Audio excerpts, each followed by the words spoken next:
আল্লাহ তাআলা কোরআনে কারিমে সূরাতুল বাকারাতে তাদের ব্যাপারে বলেন, وَإِذْ فَرَقْنَا بِكُمُ الْبَحْرَ فَأَنْجَيْنَاكُمْ وَأَغْرَقْنَا آلَ فِرْعَوْنَ وَأَنْتُمْ تَنْظُرُونَ। সূরা বাকারার 50 নম্বর আয়াতে আল্লাহ বলেন, ও বনি ইসরাইল, এখনো কি তোমাদের স্মরণ নাই একটু আগে তোমাদের জন্য আমি লোহিত সাগরকে বিচ্ছিন্ন করে দিয়ে, রাস্তা করে দিয়ে তোমাদেরকে ফেরাউনের জুলুম থেকে মুক্ত করে দিয়েছি এবং ফেরাউনকে আমি এই লোহিত সাগরে নিমজ্জিত করেছি। এই ঘটনা, এত বড় নিয়ামত কি তোমাদের এখনই ভুলে গেছো? এখনই স্মরণ নাই?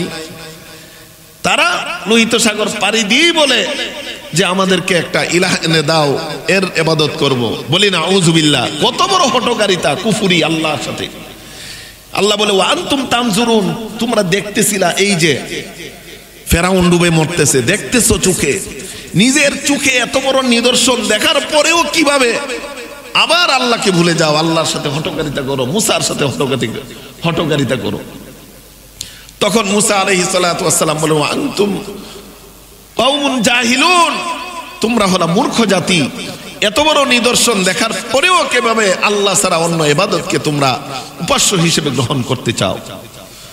তারপরে এরা বলে কি, তাইলে ঠিক আছে, আমরা তাইলে আল্লাহর ইবাদত কিভাবে করব? একটা লিখিত কিছু এনে দাও, কিতাব এনে দাও, তোমার মৌখিক কথা আমাদের বিশ্বাস হয় না। বলি না আউযুবিল্লাহ।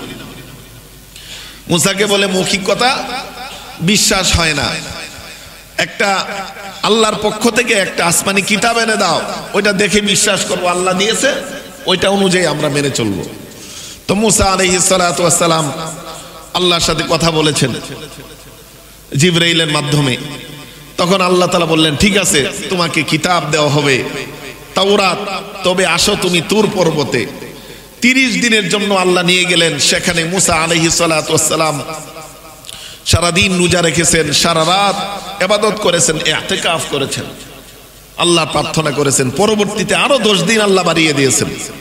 মোট 40 দিন পূর্ণ হওয়ার পর আল্লাহ তাআলা মুসা আলাইহিস সালাতু ওয়াস সালামকে তাওরাত কিতাব দিয়েছেন। বলি সুবহানাল্লাহ। এদিকে মুসা আলাইহিস সালাতু ওয়াস সালাম কিতাব আনতে চলে গেছে।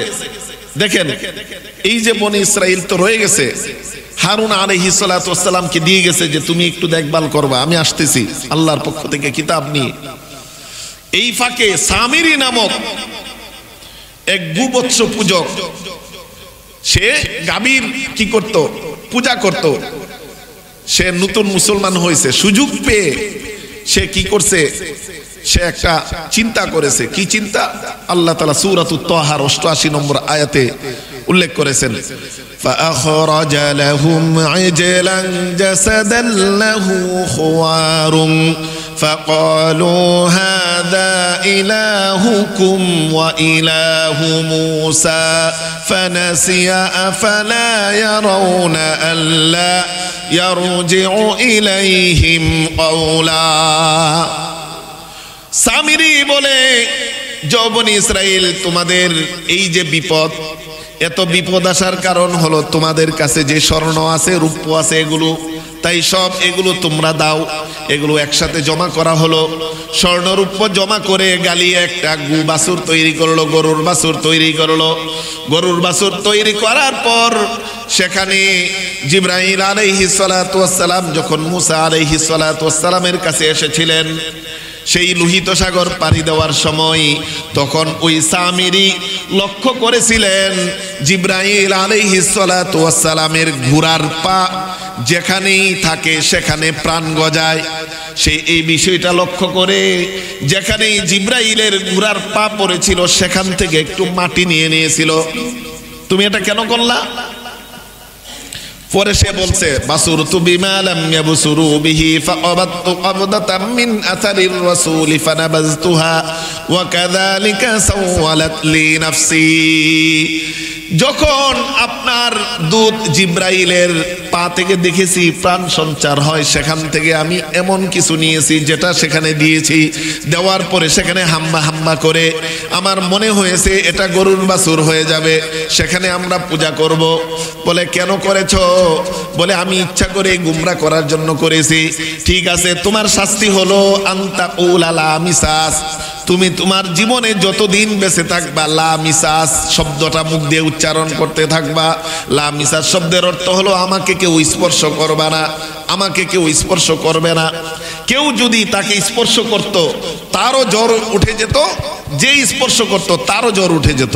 বলি না আউযুবিল্লাহ। আল্লাহর গজব তার উপর নাজিল হয়েছিল। এই গজব শেষ হওয়ার এখানে আরো একটু বিস্তারিত ঘটনা আছে, সেদিকে যাচ্ছি না। শেষ হতে না হতেই মুসা আলাইহিস সালাতু ওয়াস সালামকে এই বনি ইসরাইল বলে কি যে আচ্ছা তুমি যে এটা আল্লাহর পক্ষ থেকে আনছো কি প্রমাণ? এমনও তো হতে পারে 40 দিন তুমি এটা নিজে লিখে লিখে নিয়ে আসছো, তাহলে প্রমাণ তোমরা কি চাও? যে প্রমাণ চাই আমরা নিজে এটা যে আল্লাহর পক্ষ থেকে এসেছে, নিজের কানে এটা শুনতে চাই আল্লাহ থেকে, যে আল্লাহ বলে দিবে যে এটা তোমাদেরকে মুসাকে দেওয়া হয়েছে আমার পক্ষ থেকে। আল্লাহর সাথে সরাসরি সাক্ষাৎ করতে চাই। তখন মুসা আলাইহিস সালাতু ওয়াস সালাম এই বনি ইসরাইল থেকে যারা বুদ্ধিজীবী, যারা একটু বুঝবান, যারা নেতা, এমন 70 জনকে সিলেক্ট করলেন। সূরাতুল আরাফের 155 নম্বর আয়াতে আল্লাহ তাআলা বলেছেন ওয়াখতারা মুসা কওমাহু 70 রাজুলাল লিমিআতিনা। মুসা তার সম্প্রদায় থেকে 70 জন বুদ্ধিজীবীকে সিলেক্ট করলেন আমার সাথে সাক্ষাৎ করার জন্য। ফালাম্মা জাআহু, যখন তারা আসলো তখন তারা শুনতে পেল, আল্লাহ তাআলা শুনিয়ে দিলেন যে এই মুসা আমার নবী এবং তার হাতে যেই কিতাব দেওয়া হয়েছে আমার পক্ষ থেকে তাওরাত কিতাব, এটা তারা প্রত্যেকেই শুনতে পেয়েছে। এই তুর পর্বতে আসার পরে প্রত্যেকেই কি শুনতে পেয়েছে। শোনার পরে বলে কি, এরা বলে আচ্ছা এটা যে আল্লাহ তাআলা বলেছে এটার কি প্রমাণ? এটা তো হইতে পারে তুমি কাউকে ওই দিকে রিজার্ভ করে রাখছো, সে আমাদেরকে আওয়াজ করে শোনাই দিছে, তাহলে কি চাও? তাইলে বলে আমরা আল্লাহকে দেখতে চাই। বলি না আউযুবিল্লাহ।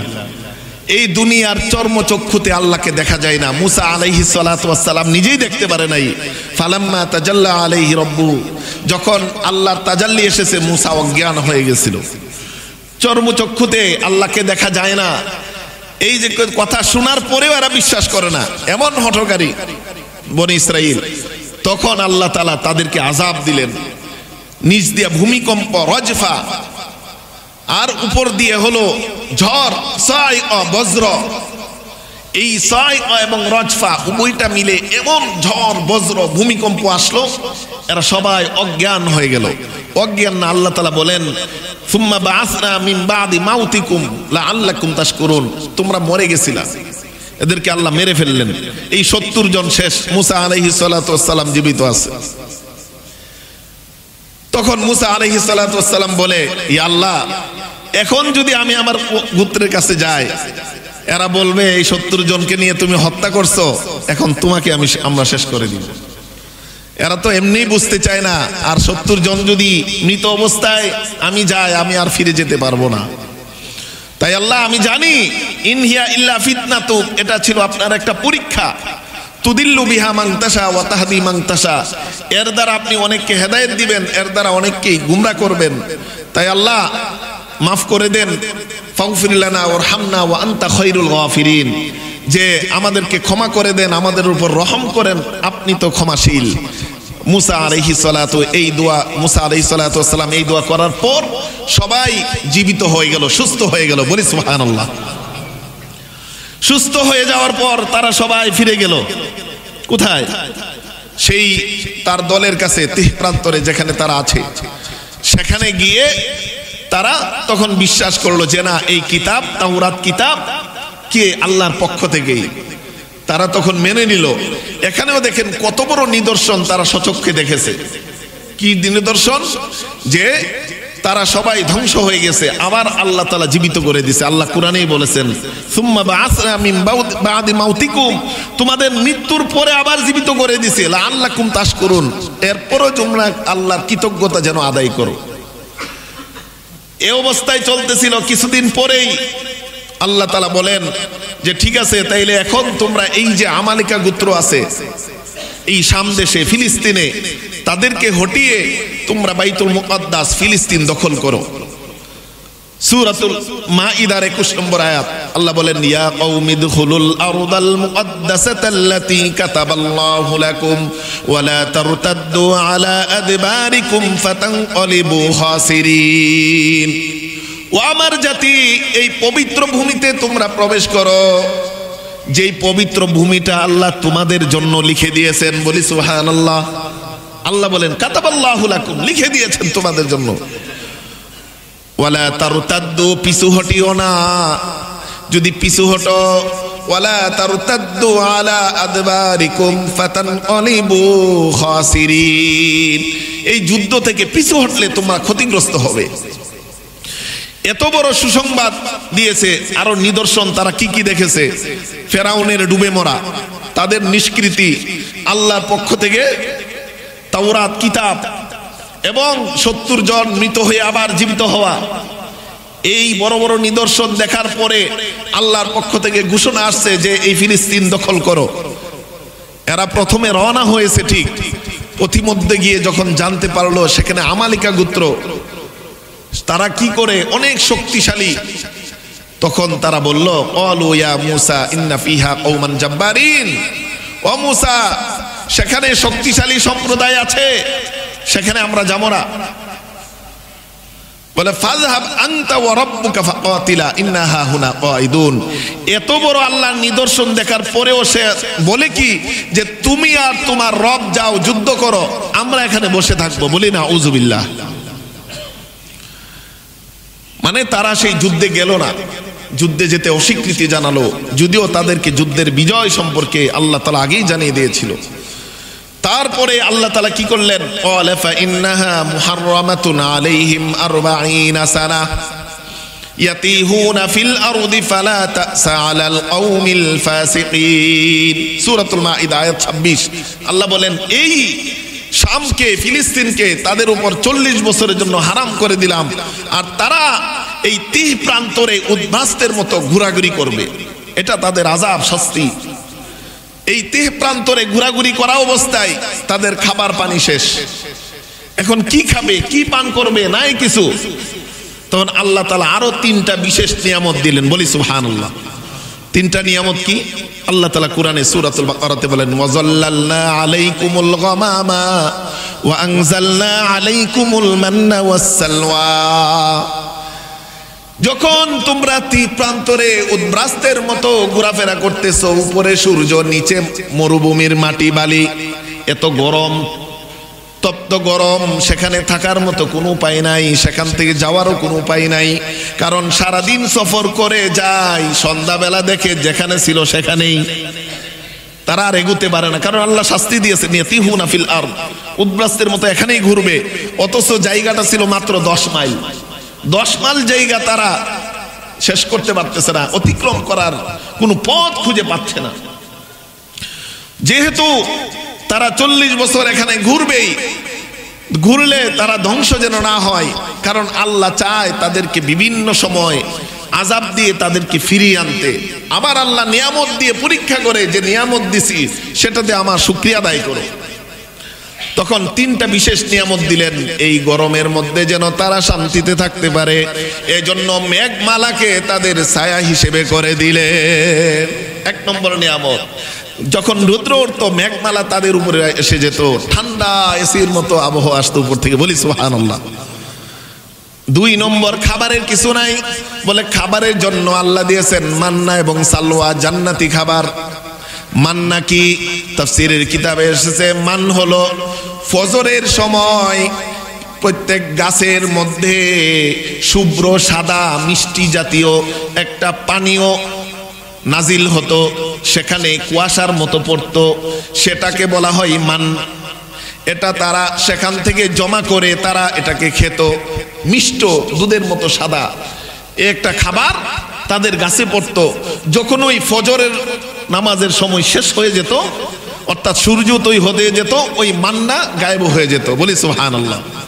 অর্থাৎ ফজরের সময় যেন আর তারা আল্লাহকে ডাকে, অনুসরণ করে, আল্লাহর নিয়ামত পেয়ে শুকরিয়া আদায় করে, এজন্য ওই সময়ে আল্লাহ এই নিয়ামতটা দিয়েছিলেন। বলি সুবহানাল্লাহ।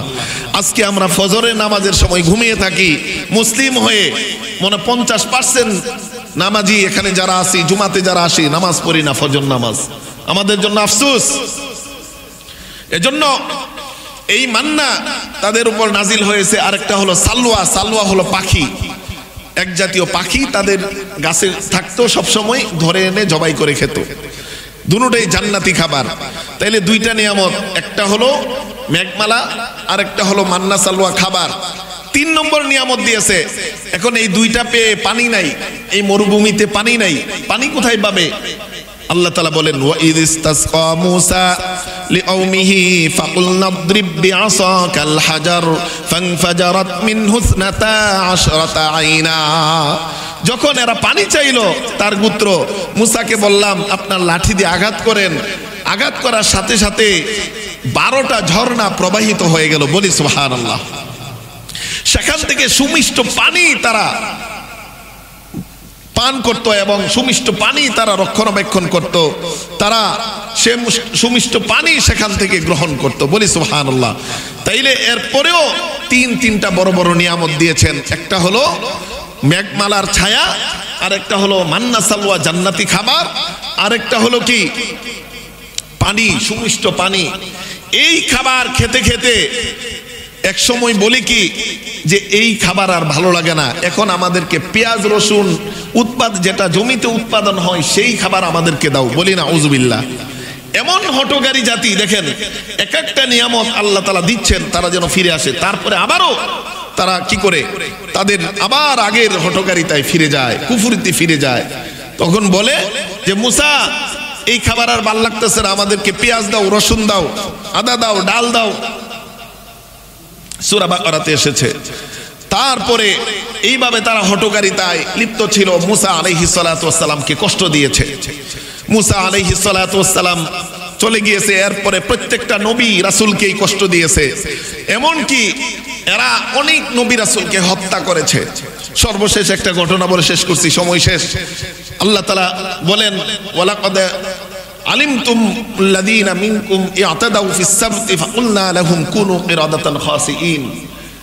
এই বনি ইসরাইলের জাতি হলো দাউদ আলাইহিস সালাতু ওয়াস সালামের উম্মত, বনি ইসরাইল। এরাই এই যে ইয়াহুযার গোত্রে ছিল এই বনি ইসরাইল। এই দাউদ আলাইহিস সালাতু ওয়াস সালাম এসেছিলেন। এই দাউদ আলাইহিস সালাতু ওয়াস সালামের জামানায় যে বনি ইসরাইলরা ছিল, এদের জন্য শনিবারে মাছ শিকার করা নিষিদ্ধ ছিল। শনিবার হলো তাদের ইবাদতের দিন, কিন্তু তারা ওই শনিবারে বেশি মাছ শিকার করত। কেন? আল্লাহ তাআলা তাদের পরীক্ষার জন্য শনিবারে মাছগুলোকে সমুদ্রের কাছে দিয়ে দিতেন। বলি সুবহানাল্লাহ। সমুদ্রের কাছে আসতো, এরা লোভ সামলে রাখতে পারতো না। এরা কি করত? বিভিন্ন খাল খনন করে খাল খুলে দিত এবং খালের মুখটাকে বন্ধ করে দিত। বন্ধ করে দিয়ে এরা পরবর্তী দিনে শিকার করত, কিন্তু শনিবারে মাছ ধরতো না, কৌশল অবলম্বন করত। সেটাও আল্লাহ তাআলা নিষেধ করেছে যে না, শনিবার আমার ইবাদতের দিন, সেই দিন এই কৌশল অবলম্বন করা যাবে না। তারপরে তাদের একদল মানে নাই, একদল মেনেছে। দাউদ আলাইহিস সালাতু ওয়াস সালাম এর জাতি যারা মেনেছে তারা একদল হয়ে, যারা মানে নাই তাদের থেকে আলাদা হয়ে গেছে। এইভাবে যারা মানে নাই একদিন হঠাৎ করে সকালে উঠে দেখে এই অঞ্চলে অনেক বেশি নীরবতা পরে দেখে যে এই অঞ্চলে সবাই বানরে পরিণত হয়ে গেছে। বলি না আউযুবিল্লাহ। আল্লাহ তাআলা এই সূরাতুল বাকারার 65 নম্বর আয়াতে বলেছেন যে তোমরা তো জানো যারা শনিবারের আমার সীমালঙ্ঘন করেছিল, শনিবারের হুকুম, তাদেরকে আমি বানরে পরিণত করে দিয়েছিলাম। হাদিসে এসেছে, তাফসীরের কিতাবে এসেছে যে তাদের যত বৃদ্ধ ছিল, বৃদ্ধরা শূকরে পরিণত হয়েছে, আর নারী ও যুবকরা বানরে পরিণত হয়েছে। বলি না আউযুবিল্লাহ। এরা 3 দিন ছিল, 3 দিন পরে সবাই মৃত্যুবরণ করেছে। বলি না আউযুবিল্লাহ। এই আয়াত থেকে অনেকে বলে যে এই মানুষ একবার বানর ছিল, আবার বানর থেকে মানুষ হয়েছে। বলি না আউযুবিল্লাহ। ডারউইনের মতবাদ না। রাসূল করিম সাল্লাল্লাহু আলাইহি ওয়াসাল্লামকে এই ঘটনার পরে জিজ্ঞেস করা হয়েছে, ইয়া রাসূলুল্লাহ, তাইলে কি ওই বানরের জাতি কি এখন পৃথিবীতে বানর হয়ে আছে? বলে না, এরা আল্লাহর আযাবে পতিত হয়ে 3 দিন পরে সকল বানর এবং শূকর মারা গিয়েছে। এদের আগেও বানর ছিল, শূকর ছিল, এখনো আছে, কিন্তু কোন মানুষ যারা বানর হয়েছে এরা কেউ বর্তমানে নাই, তারা সবাই ধ্বংস হয়ে গেছে। বলি আল্লাহু আকবার। তাইলে বোঝা গেল এই যে বনি ইসরাইল, এদের এই নির্যাতন, নিপীড়ন, হঠকারিতা, কুফুরি, সেটা শুধু আজকের নয়, আজকের এই ইসরায়েলের নয়, সেটা এই নবী রাসূলদের শুরু থেকেই এসেছে। এরা হঠকারিতা, কুফুরিতে বিশ্বাসী, শুধু আল্লাহ থেকে দূরে খোদাদ্রোহিতায় তারা বিশ্বাসী, তারা মানুষকে জুলুম নির্যাতনে বিশ্বাসী। এজন্য তারা ইয়াহইয়া আলাইহিস সালাতু ওয়াস সালাম, জাকারিয়া আলাইহিস সালাতু ওয়াস সালাম সহ অনেক নবী রাসূলকে হত্যা করেছেন। বলি না আউযুবিল্লাহ। এজন্য আল্লাহ কোরআনে বলেছেন, ওয়াদুরিবাত আলাইহিমুদ দিল্লাতু ওয়াল মাসকানা ওয়া বাউ বিগাদাবিম মিনাল্লাহ। এদের উপরে আল্লাহ অভিশাপ দিয়েছেন, লাঞ্ছনা বঞ্চনা দিয়েছেন। এই লাঞ্ছনা বঞ্চনা পৃথিবীর এই কিয়ামতের পর্যন্ত তারা লাঞ্ছিত বঞ্চিত হবে। এখন মনে করতে পারেন তারা তো এখন সব কিছু অনেক পাওয়ারফুল, কোথায় তাদের লাঞ্ছনা? না, তাদের লাঞ্ছনা মাত্র শুরু। তাদের ঘৃণা সকল মুসলমানদের অন্তরে আছে না নাই? না থাকলে কোনো মুমিন হতে পারবে না, মুসলিম হতে পারবে না। এমনি ভাবে তাদের পরাজয় সুনিশ্চিত রাসূলের হাদিসের ভাষায়। এজন্য আমরা ফিলিস্তিনি মুসলমানদের পক্ষে আমাদের সাধ্য অনুযায়ী দাঁড়াবো এবং এই বনি ইসরাইল তথা ইসরায়েলের ইহুদিদের বিপক্ষে আমরা আওয়াজ তুলব। তাদেরকে যেন আল্লাহ ধ্বংস করে দেয়, তাদের জুলুম নির্যাতন থেকে যেন আল্লাহ হেফাজত করে। সকলে বলে আল্লাহুম্মা আমিন ইয়া রাব্বাল আলামিন। আরেকটি বিষয় আপনাদের সামনে আলোচনা করতে যায়, আমি আরো একটু আগে আলোচনা করতাম, কিন্তু দেখেছি যে এখনো অনেক মুসল্লি ভাই হয়তো বা পিছনে আসে নাই। তো আমরা ইনশাআল্লাহ এখন থেকে চাই যে 1:30টায় নামাজে দাঁড়িয়ে যেতে। 1-2 মিনিট যদি এদিক সেদিক হয় সেটা ভিন্ন বিষয়, 1:30টায় নামাজে দাঁড়িয়ে যেতে চাই। এজন্য ইনশাআল্লাহ সকল মুসল্লি ভাইদেরকে বলবো, আমরা তো উচিত যে নামাজের আজান দেওয়ার সাথে সাথে সবাই মসজিদে চলে আসব। যদি নাও আসতে পারি, আমরা যেন কমপক্ষে ফেরাউনকে ধ্বংস করার এত বড় আযাব তারা চোখের সামনেই দেখেছে, দেখে তারা অতিক্রম হয়ে যাওয়ার পরে আবার আল্লাহকে ভুলে যায়। এরা বলে কি, ফাতাউ আলা কওমি ইয়াকুফুন, ওই পারে গিয়ে দেখে একদল লোক মূর্তি পূজা করে, নিজের হাতে মূর্তি বানিয়ে সেটা পূজা করে। এরা বলে, ও মুসা, এরা যেমন মূর্তি পূজা করে, আমাদের জন্য একটা মূর্তি নামক ইলাহ এনে দাও। বলি না আউযুবিল্লাহ। একটা মূর্তি এনে দাও, এর আমরা ইবাদত করব। আল্লাহ তাআলা কোরআনে কারিমে সূরাতুল বাকারাতে তাদের ব্যাপারে বলেন, وَإِذْ فَرَقْنَا بِكُمُ الْبَحْرَ فَأَنْجَيْنَاكُمْ وَأَغْرَقْنَا آلَ فِرْعَوْنَ وَأَنْتُمْ تَنْظُرُونَ। সূরা বাকারার 50 নম্বর আয়াতে আল্লাহ বলেন, ও বনি ইসরাইল, এখনো কি তোমাদের স্মরণ নাই? একটু আগে তোমাদের জন্য আমি লোহিত সাগরকে বিচ্ছিন্ন করে দিয়ে, রাস্তা করে দিয়ে তোমাদেরকে ফেরাউনের জুলুম থেকে মুক্ত করে দিয়েছি, এবং ফেরাউনকে আমি এই লোহিত সাগরে নিমজ্জিত করেছি। এই ঘটনা, এত বড় নিয়ামত কি তোমাদের এখনই ভুলে গেছো? এখনই স্মরণ নাই? তারা লোহিত সাগর পাড়ি দিয়ে বলে যে আমাদেরকে একটা ইলাহ এনে দাও, এর ইবাদত করব। বলি না আউযুবিল্লাহ। কত বড় হঠকারিতা, কুফরি আল্লাহর সাথে। আল্লাহ বলে, ওয়া আনতুম তানজুরুন, তোমরা দেখতেছিলা এই যে ফেরাউন ডুবে মরতেছে, দেখতেছো চোখে, নিজের চোখে এত বড় নিদর্শন দেখার পরেও কিভাবে আবার আল্লাহকে ভুলে যাও, আল্লাহর সাথে হঠকারিতা করো, মুসার সাথে হঠকারিতা করো।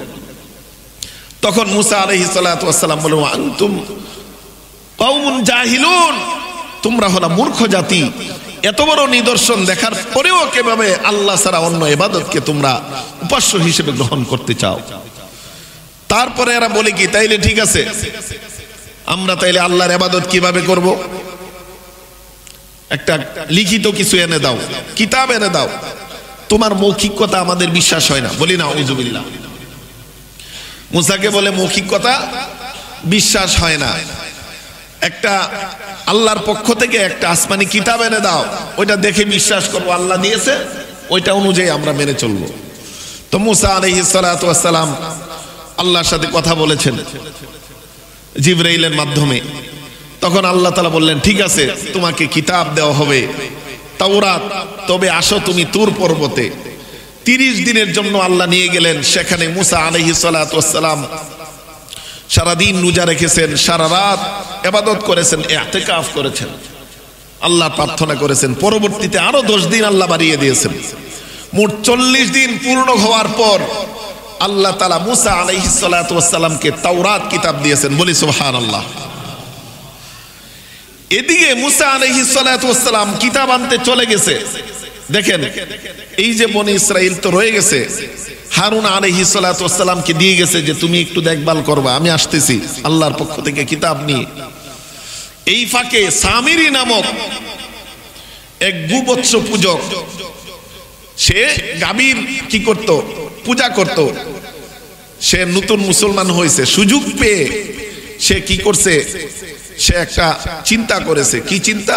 আল্লাহ তাআলা সূরাতুত তাহার 88 নম্বর আয়াতে উল্লেখ করেছেন, فأخرج لهم عجلا جسدا له خوار فقالوا هذا إلهكم وإله موسى فنسي أفلا يرون ألا يرجع إليهم قولا। সামিরি বলে, বনি ইসরাইল, তোমাদের এই যে বিপদ, এত বিপদ আসার কারণ হলো তোমাদের কাছে যে স্বর্ণ আছে, রূপ্য আছে, এগুলো, তাই সব এগুলো তোমরা দাও। এগুলো একসাথে জমা করা হলো। স্বর্ণ রূপ্য জমা করে গালিয়ে একটা বাছুর তৈরি করলো, গরুর বাছুর তৈরি করলো। গরুর বাছুর তৈরি করার পর সেখানে জিবরাইল আলাইহিস সালাতু ওয়াস সালাম যখন মুসা আলাইহিস সালাতু ওয়াস সালামের কাছে এসেছিলেন, সেই লোহিত সাগর পাড়ি দেওয়ার সময়, তখন ওই সামিরি লক্ষ্য করেছিলেন জিবরাইল আলাইহিস সালাতু ওয়াস সালামের ঘোড়ার পা যেখানেই থাকে সেখানে প্রাণ গজায়। সেই এই বিষয়টা লক্ষ্য করে যেখানেই জিবরাইলের ঘোড়ার পা পড়েছিল সেখান থেকে একটু মাটি নিয়ে নিয়েছিল, যে এটা অলৌকিক শক্তি, এটাই মনে মুসার মূল শক্তি। অলৌকিক শক্তি হিসেবে সেই মাটিটা নিয়ে রেখেছিল। সেই মাটিটা ওই স্বর্ণের তৈরি গরুর বাছুরের ভিতরে যখন দিয়ে দিল, গরুর বাছুর থেকে হাম্বা হাম্বা আওয়াজ শুরু হয়ে গেল। বলি না আউযুবিল্লাহ। হাম্বা হাম্বা অর্থাৎ সেখানে একটা প্রাণের সঞ্চার হয়েছে। ওই যে জিবরাইল আলাইহিস সালাতু ওয়াস সালামের ঘোড়ার পায়ের খুরের নিচের মাটি দ্বারা। তখন সে বলতে লাগলো কি, এই দেখো দেখো দেখো, এই গরুর বাছুরই তোমাদের ইলাহ। মুসা ভুলে চলে গেছে তার খুদার সাথে সাক্ষাৎ করতে। ওখানে খুদা বলতে কেউ নাই, ইলাহ বলতে কেউ নাই, তোমাদের ইলাহ হলো এই গরুর বাছুর। বলি না আউযুবিল্লাহ। তো এই মুসা আলাইহিস সালাতু ওয়াস সালাম 40 দিন পরে এসে দেখার পরে পাগল হয়ে গেছে যে কি করলো এরা 40 দিনে। হারুন আলাইহিস সালামকে তো মাথার চুল ধরে টেনে হিসড়ে নিয়ে যাচ্ছে যে তুমি কি করলা, আমার সন্তান এই বনি ইসরাইলকে গুমরা করে ফেললা। দেখেন, অল্প কয়েকদিনের জন্য এরাই পাঠিয়েছে যে আমাদের জন্য কিতাব নিয়ে আসো। এর মধ্যে এরা গরুর বাছুরকে ইলাহ বানিয়ে পূজা শুরু করছে। কেমন হঠকারী, কেমন কুফরি শক্তি এরা। তারপরে এসে তাদেরকে এমন ধমক দিলেন মুসা আলাইহিস সালাতু ওয়াস সালাম সামিরিকে ডেকে বলেন, আলাফামা খতমুকা ইয়া সামিরি। সূরাতুত তাহাতে প্রায় 88 থেকে নিয়ে 100 নম্বর আয়াত পর্যন্ত বিস্তারিত আলোচনা এসেছে। আনি আশার বসার কুরআন ও হাদিসের আলোচনা শুনে নামাজের সমপরিমাণ সওয়াব অর্জন করার তৌফিকটুকু দান করেছে। সেজন্য সকলেই মনের গহীন থেকে কালিমাতুশ শুকর একবার পড়ি আলহামদুলিল্লাহ।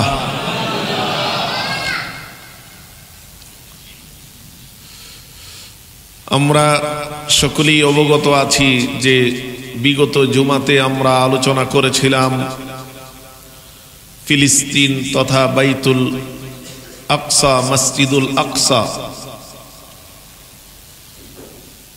মুসলমানদের প্রাণ কেন্দ্র, মুসলমানদের জন্য অত্যন্ত গুরুত্বপূর্ণ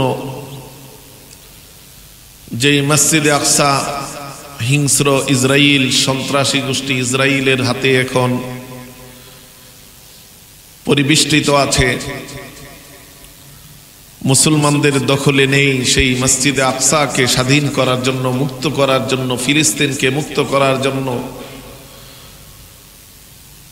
ফিলিস্তিনের মুসলমানদেরকে তাদের হিংস্রতা থেকে, হায়নাদের থাবা থেকে রক্ষা করার জন্য পৃথিবীর সকল মুসলিম এক হয়ে, সোচ্চার হয়ে তাদের বিরুদ্ধে উচ্চ আওয়াজ তুলে তাদেরকে পৌঁছে দিতে হবে যে আমরা সবাই এক আছি, যে কোনো সময় মুসলমানরা এক হয়ে তোমাদের বিরুদ্ধে আমরা লড়ে যাব।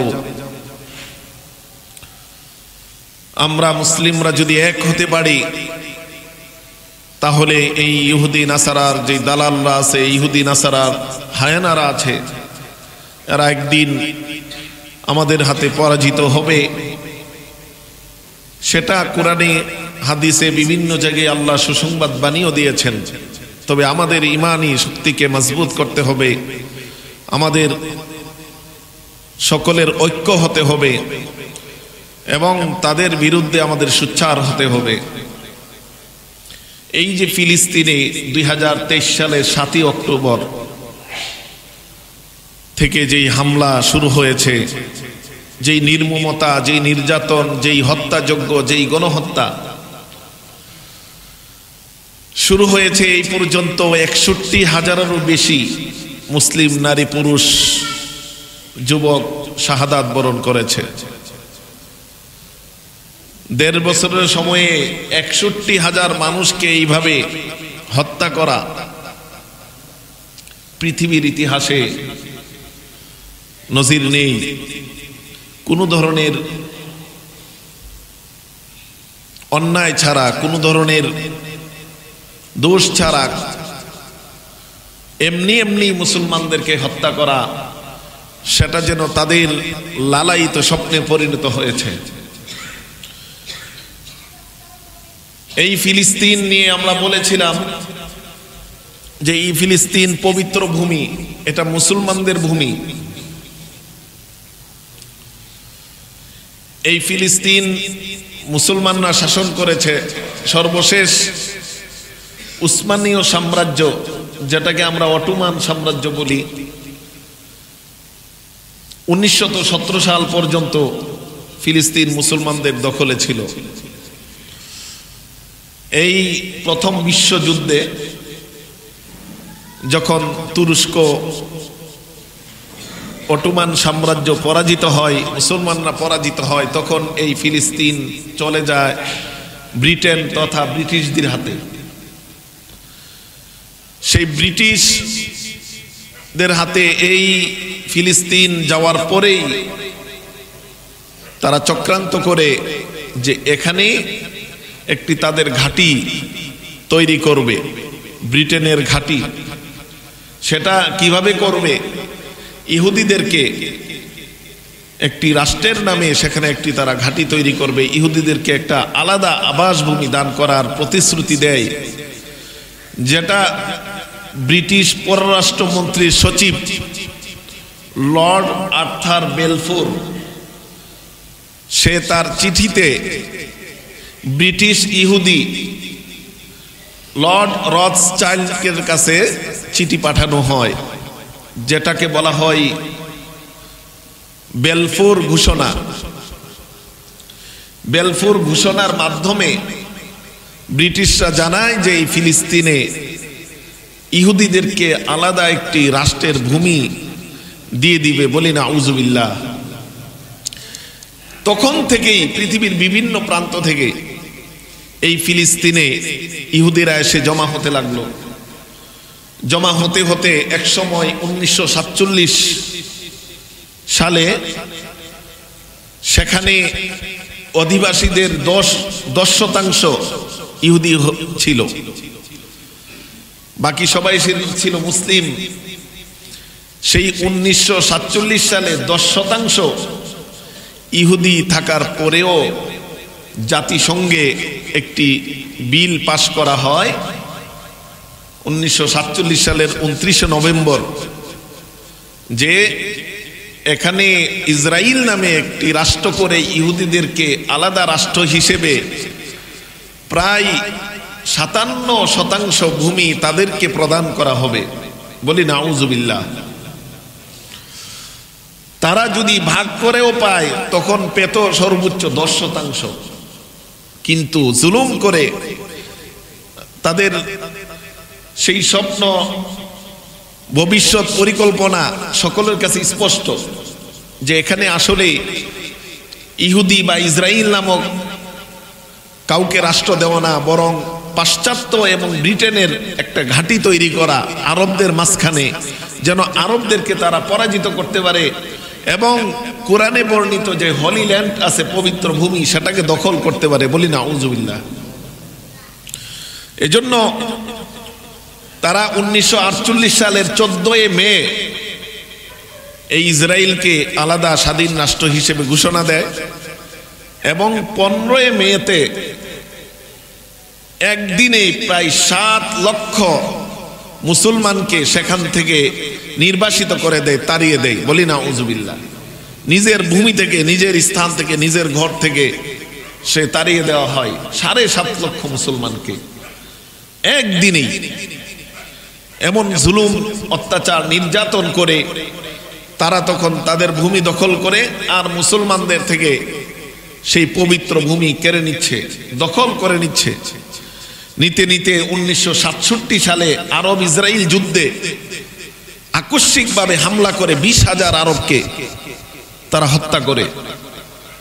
সেই দিন তারা এই জেরুজালেম, যেখানে বর্তমানে মসজিদ আকসা আছে, এই জেরুজালেম সহ পশ্চিম তীর এবং গাজা ভূখণ্ড, এটা পুরাটা দেওয়া হয়েছিল ফিলিস্তিনকে। তারপরেও দেখেন কেমন ভাগ করে দিয়েছে। পশ্চিমে এক অংশ, উত্তর পূর্বে এক অংশ। পশ্চিমে হলো গাজা আর উত্তর পূর্বে হলো আপনার এই পশ্চিম তীর, যেটাকে বলে। 2 ভাগে ভাগ করে মাঝখানে ইসরায়েল, যেন তারা এই দুটা অংশ ভবিষ্যতে দখল করতে পারে, এইভাবে তারা ভাগ করেছে। তাদের এই নীল নকশা অনুযায়ী এই বর্তমানে গাজা ভূখণ্ড দখল করতে যাচ্ছে। তবে আশার বাণী হলো যে রাসূল করিম সাল্লাল্লাহু আলাইহি ওয়াসাল্লাম হাদিসে বলেছেন যে এই পবিত্র ভূমি আবারও মুসলমানদের কাছে ফিরে আসবে। ঈসা আলাইহিস সালাতু ওয়াস সালাম এই পবিত্র ভূমি শাসন করবে এবং এই পবিত্র ভূমি মুসলমানদের করায়ত্তে আসবে, মুসলমানদের দখলে আসবে। বলি সুবহানাল্লাহ। তবে এর আগে মাসিহ দাজ্জাল আসবে এখানে, এসে মাসিহ দাজ্জাল মুসলমানদেরকে কঠিন ঈমানের পরীক্ষা নিবে। দাজ্জাল, এই দাজ্জালের অনুসারী হলো এই ইসরায়েল, এই ইহুদি। দাজ্জালের অনুসারী হবে তারা, হাদিসে স্পষ্ট আছে যে তারা হবে দাজ্জালের অনুসারী। আর যেই মুসলমানরা ঈমান দুর্বল, তারাও তাদের অনুসারী হয়ে জাহান্নামী হবে।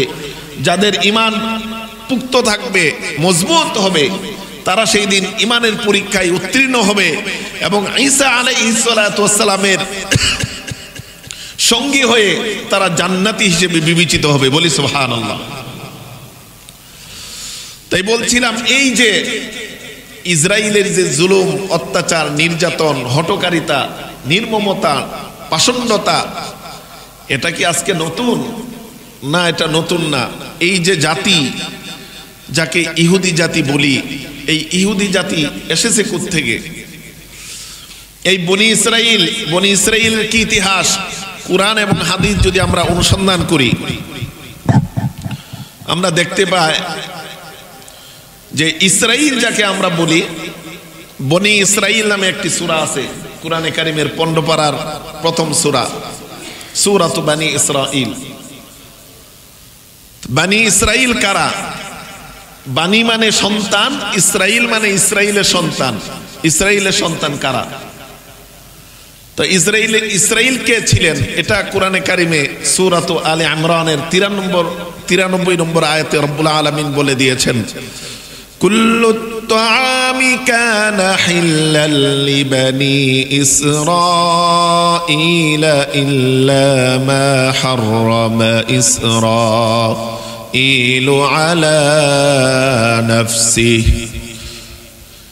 সেই সময় এই তাওরাত নাজিলের আগে সকল খাবার বনি ইসরাইলদের জন্য হালাল ছিল, একমাত্র ইসরাইল যিনি নিজের উপর যা হারাম করেছে সেটাই শুধু হারাম ছিল, সেটা হলো উটের গোশত। এই ইসরাইল দ্বারা এখানে আল্লাহ তাআলা ইয়াকুব আলাইহিস সালাতু ওয়াস সালামের নাম বলেছেন, বলি সুবহানাল্লাহ। তাহলে ইসরাইল হলো ইয়াকুব আলাইহিস সালাতু ওয়াস সালামের উপাধি। হিব্রু ভাষায় ইসরা মানে বান্দা, ইল মানে আল্লাহ, আল্লাহর বান্দা। আরবিতে যেমন বলে আব্দুল্লাহ আল্লাহর বান্দা, তেমনি ভাবে হিব্রু ভাষায় ইসরাইল মানে আল্লাহর বান্দা। এই ইসরাইল নবী ইয়াকুব আলাইহিস সালাতু ওয়াস সালামের উপাধি ছিল। ইব্রাহিম আলাইহিস সালাতু ওয়াস সালামের সন্তান ইসহাক আলাইহিস সালাতু ওয়াস সালাম, ইসহাক আলাইহিস সালাতু ওয়াস সালামের সন্তান ইয়াকুব আলাইহিস সালাতু ওয়াস সালামের উপাধি ছিল ইসরাইল। ইয়াকুব আলাইহিস সালাতু ওয়াস সালামের বংশে যারাই এই পৃথিবীতে এসেছে তাদের সবাইকে বানি ইসরাইল বলা হয়। তাহলে ইয়াকুব আলাইহিস সালাতু ওয়াস সালামের বংশে যারা এসেছে তাদেরকে কি বলা হয়? বনি ইসরাইল। তো ইয়াকুব আলাইহিস সালাতু ওয়াস সালামের সন্তান ছিল 12 জন, আগেও আমরা জেনেছি। এর মধ্যে এক সন্তান ছিল ইয়াহুদা। ওই ইয়াহুদা থেকে তাফসীরের কিতাবে এসেছে যে ইয়াহুদা থেকে, কেউ বলেন ইয়াহুদা, কেউ বলে ইয়াহুজা, ওই 12 গ্রুপের এক গ্রুপ ইয়াহুদার বংশে যারা এসেছে তারা নিজেদেরকে ইয়াহুদি হিসেবে নামকরণ করেছে। তাইলে বোঝা গেল ওই ইয়াহুদার বংশে যারা এসেছে বনি ইসরাইলের, তারা হলো ইয়াহুদি। তাইলে বানি ইসরাইলের সবাই কি না? ইয়াহুদি না। বনি ইসরাইলের সবাই নিজেকে ইয়াহুদি বলে নাই। ওই ইয়াহুদার বংশে যারা এসেছে তাদেরকে ইয়াহুদি হিসেবে নিজেরা পরিচয় দিয়েছে। আরেকটি ইয়াহুদি নামকরণ এর কারণ কোরআনে এসেছে, তাফসীরের কিতাবে এসেছে। সূরাত আরাফের 156 নম্বরে আয়াতে আল্লাহ তাআলা বলেন, ওয়াকতুব লানা ফি হাদিহিদ দুনিয়া হাসানাতাও ওয়া ফিল আখিরাতি ইন্না হুদনা ইলাইক। মুসা আলাইহিস সালাতু ওয়াস সালাম আল্লাহর কাছে দোয়া করেছিলেন, ও রব্বুল আলামিন, আমাদের জন্য আপনি লিখে দিন, আমাদের জন্য অবধারিত করে দিন, ফি হাযিহিদ দুনিয়া হাসানা, এই দুনিয়ার সকল কল্যাণ এবং আখিরাতের সকল কল্যাণ আমাদের জন্য লিখে দিন। কেন? ইন্না হুদনা ইলাইক, আমরা আপনার কাছে ফিরে এসেছি, আপনার কাছে তওবা করেছি। এখানে একটি শব্দ এসেছে হুদনা, হাদা ইয়াহুদু, হুদনা মানে ফিরে আসা, তওবা করা। এর থেকে মুসা আলাইহিস সালাতু ওয়াস সালামের জাতিকে ইহুদি বলা হয়, যারা আল্লাহর কাছে ফিরে এসেছিল। তাইলে ইহুদির দুইটা নামকরণের কারণ তাফসীরের কিতাবে আমরা পেয়ে থাকি। একটি হলো বানি ইসরাইলের 12 জনের একজনের নাম ছিল ইহুদা, অর্থাৎ ইয়াকুব আলাইহিস সালাতু ওয়াস সালামের 12 সন্তানের এক সন্তানের ইয়াহুদা থেকে ইহুদি। অথবা মুসা আলাইহিস সালাতু ওয়াস সালাম বলেছিলেন, আল্লাহ, আমরা তো আপনার কাছে ফিরে এসেছি, তওবা করেছে আমার জাতি, তাই আমাদেরকে আপনি কল্যাণ লিখে দিন। সেই হুদনা, হাদা ইয়াহুদু থেকে ইহুদি, অর্থাৎ যারা আল্লাহর কাছে ফিরে এসেছে তাদেরকে বলা হয়েছিল ইহুদি। আর বর্তমানে যারা আল্লাহ থেকে দূরে হয়েছে, জুলুম করে ক্ষুধাদ্রোহিতা দেখাচ্ছে, নির্মমতা দেখাচ্ছে, তারা নিজেদেরকে বলে ইহুদি। বলি না আউযুবিল্লাহ। তাহলে ইহুদি শব্দটি সেখান থেকে এসেছে। এই ইহুদিরা যুগে যুগে কি করেছে? এই দৃষ্টতা দেখিয়েছে, নির্মমতা দেখিয়েছে, খোদাদ্রোহিতা, কুফুরি দেখিয়েছে। সবচেয়ে বেশি কষ্ট দিয়েছে তারা মুসা আলাইহিস সালাতু ওয়াস সালামকে। এই বনি ইসরাইলের, তাই আমরা বুঝতে পারলাম কি, বানি ইসরাইলে সবাই ইহুদি না, বানি ইসরাইলের কেউ কেউ নাসারা, কেউ কেউ অন্য উম্মত ছিল। যারা ঈমান এনেছে তারা মুসলিম হয়ে গেছে, আর যারা ইহুদি হিসেবে নিজেদেরকে পরিচয় দিত তারা ইহুদি রয়ে গেছে। এরাও বানি ইসরাইলের বংশধর, অর্থাৎ ইয়াকুব আলাইহিস সালাতু ওয়াস সালামের বংশধর। কিন্তু বংশধর হলে হবে কি, ইসমাইল আলাইহিস সালাতু ওয়াস সালামের বংশই তো কুরাইশ বংশ, তাই না? এই বংশই তো ছিল আবু লাহাব, আবু জাহেল। তাইলে বংশ ভালো হইলেই যে সবাই ভালো হবে এমন নয়। আবার এই বংশেই এসেছেন সর্বশ্রেষ্ঠ রাসূল, সর্বশ্রেষ্ঠ মহামানব, বলি সুবহানাল্লাহ। এই জন্য বর্তমান যারা ইহুদি এরাও ওই বানি ইসরাইলের বংশধর, তবে এরা হলো ক্ষুধাদ্রোহী, এরা হলো কুফুরিকারী, এরা হলো নির্যাতনকারী, পাষণ্ড, বর্বর, নির্মম। এরা এদের কর্মকাণ্ড সবসময় এই পাষণ্ডতা, এই ক্ষুধাদ্রোহিতা, এই হঠকারিতা দেখিয়ে আসছে। তাদেরকে যখন আল্লাহ তাআলা